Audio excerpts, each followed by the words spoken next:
नमस्कार दोस्तों, स्वागत है आपका मेरे चैनल पे। दोस्तों, मैंने आपको बताया था कि इंडिया ने यूएस नेवी के ट्रेनर जेट की रिक्वायरमेंट को देखते हुए जो टेंडर जारी हुआ है या रिक्वेस्ट फॉर इंफॉर्मेशन जारी हुई है, उसके लिए अपना एलसीए नेवल तेजस के ऊपर आधारित फाइटर जेट पेश करने की कोशिश की है। तो अब दोस्तों, क्या ये फाइटर जेट सिलेक्ट हो सकता है या ये ट्रेनर जेट के कोई चांस नहीं है? आज इसी के ऊपर बात करेंगे। चलिए दोस्तों, शुरू करते हैं। तो दोस्तों, यूएस ने जो आरएफआई जारी की थी वो की थी under graduate jet training system यानी यूजेटीएस प्रोग्राम के लिए, और इसके लिए उसे एक नया जेट ट्रेनर चाहिए था जो इसके पुराने बोइंग के द्वारा बनाए गए T-45 गो शार्क फ्लीट को रिप्लेस कर सके। अब इसके लिए इंडिया की तरफ से एचएएल ने अपना lead in fighter trainer aircraft पेश किया है, जो कि LCA navy twin seater MK1 aircraft के ऊपर आधारित है। और ये अकेला ऐसा एयरक्राफ्ट है इस कंपटीशन के अंदर जिसने कैरियर बेस्ड टेक ऑफ और लैंडिंग को डेमोन्स्ट्रेट किया है, यानी कि करके दिखाया है।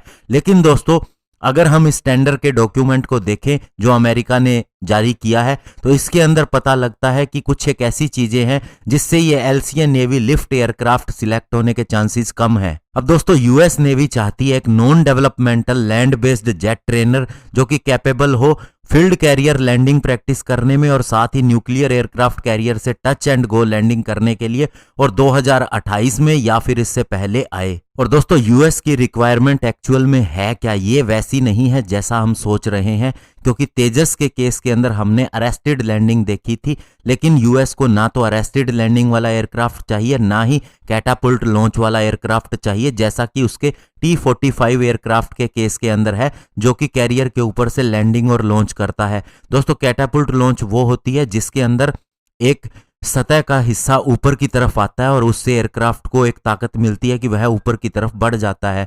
और जो अरेस्टेड लैंडिंग होती है, इसके अंदर एयरक्राफ्ट से एक हुक निकलती है जो एक वायर के अंदर अटैच हो जाती है, और उससे दोस्तों उसकी स्पीड कम हो जाती है और वो थोड़ी दूरी के अंदर ही लैंड कर जाता है। और यूएस को चाहिए दोस्तों एक टच एंड गो लैंडिंग वाला एयरक्राफ्ट।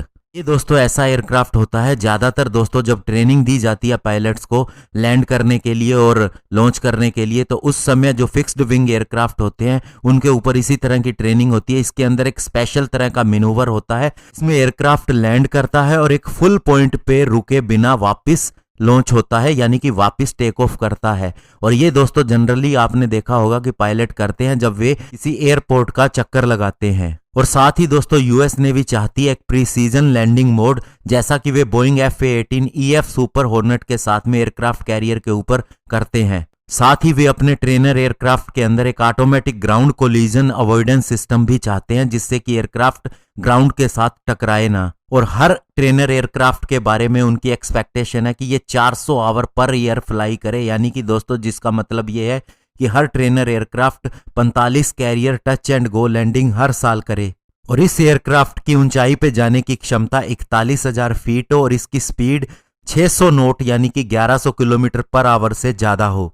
और दोस्तों, जो हमारे एलसीए नेवी लिफ्ट ऑफर किया गया है उन्हें, उसके अंदर वो सारी टेक्निकल रिक्वायरमेंट पूरी होती है जो अमेरिका को यूजेटीएस प्रोग्राम के लिए चाहिए। लेकिन इसके अंदर जो कंपटीशन है वो बोइंग साहब के द्वारा बनाए गए T-7 एयरक्राफ्ट के साथ में है, जिसने यूएस एयरफोर्स का TX कंपटीशन भी जीता था। इसके अलावा इस कंपटीशन में लॉकहीड मार्टिन का T-50A भी है, जो कि दोस्तों FA-50 लाइट अटैक ट्रेनर के ऊपर आधारित है, जिसे कोरिया एरोस्पेस इंडस्ट्रीज के साथ में मिलकर डेवलप किया गया था। और इसके अलावा इटली की कंपनी लियोनार्डो का T-100 भी है, जो कि दोस्तों उसके M346 के ऊपर आधारित है और इसका कॉस्ट पर यूनिट काफी कम है। लेकिन दोस्तों, चांसेस ये है कि यूएस नेवी शायद बोइंग साहब के T-7A एयरक्राफ्ट के साथ में जाए, क्योंकि इसके काफी बड़े ऑर्डर यूएस एयरफोर्स की तरफ से भी दिए गए हैं। 350 एयरक्राफ्ट का उन्होंने ऑर्डर दिया है। और अभी जो यूएस नेवी के पास T-45 ट्रेनर एयरक्राफ्ट है, ये ब्रिटिश एरोस्पेस के हाक सबसोनिक ट्रेनर एयरक्राफ्ट के ऊपर डेवलप किया गया है 70s के अंदर।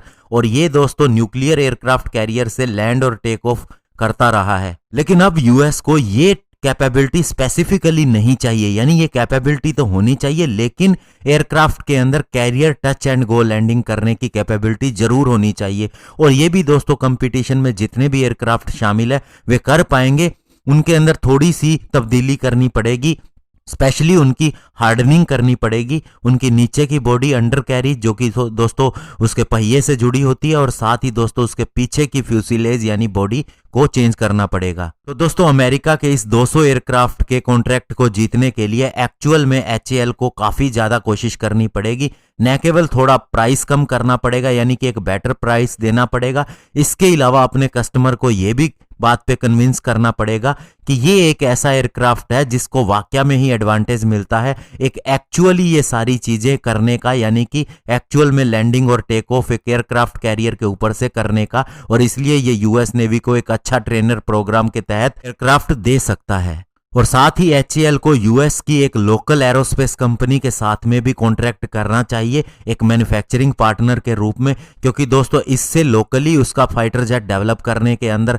अमेरिका को ट्रस्ट भी होगा। और साथ ही दोस्तों HAL का रिकॉर्ड थोड़ा सा खराब रहा है, तो ऐसे में दोस्तों अगर एक कंपनी के साथ में मिल जाए तो उसे बेटर परफॉर्म करने का मौका भी मिल जाएगा। तो बाकी दोस्तों देखना होगा कि HAL इस कॉन्ट्रैक्ट को जीतता है या नहीं, लेकिन इंडिया के लिए ये अच्छी बात है कि हमारे पास एक ऐसा एयरक्राफ्ट है जो उनकी उम्मीदों के ऊपर खरा उतर सकता है, और वो अमेरिका की नेवी की उम्मीदों के ऊपर खरा उतर सकता है। तो ये बहुत ही बड़ी बात है इंडिया के लिए। धन्यवाद। जय हिंद।